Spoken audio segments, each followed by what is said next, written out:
അസ്സലാമു അലൈക്കും. അപ്പോൾ നമ്മളിന്ന് ചെമ്മീൻ്റെ ഉള്ളിവടയാണ് നമ്മളിന്ന് ഉണ്ടാക്കാൻ പോണത്. അതിക്ക് ആവശ്യമുള്ള എന്തൊക്കെയാണ് നോക്കാം.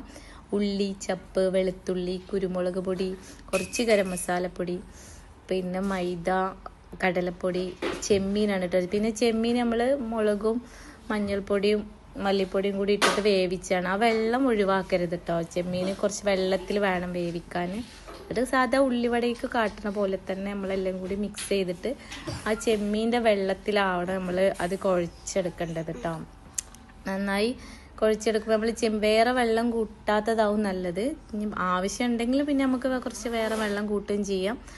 പിന്നെ ചെമ്മീൻ പിന്നെ ലാസ്റ്റ് ഇട്ടാൽ മതി കേട്ടോ. ലാസ്റ്റ് ഇട്ടിട്ട് നമ്മൾ ആ മാവിൽ കുഴച്ചിട്ടാൽ മതി. എല്ലാം കൂടി ഒപ്പം കുഴച്ചാൽ പിന്നെ ചെമ്മീൻ പൊടിയാവും. അപ്പോൾ പിന്നെ ലാസ്റ്റ് ഇട്ടിട്ട് ചെമ്മീൻ കുഴച്ചാൽ മതി.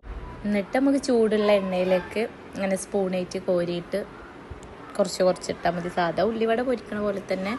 പിന്നെ ചെമ്മീൻ്റെ പകരം നമുക്ക് ചിക്കനും ബീഫും ഒക്കെ ആക്കാം കേട്ടോ. ചിക്കൻ ആക്കിയാലും ബീഫ് ആക്കിയാലും ഒക്കെ ടേസ്റ്റ് ഉണ്ടാവും. നമ്മളെ ഇഷ്ടത്തിനനുസരിച്ച് എന്തും ആക്കാം.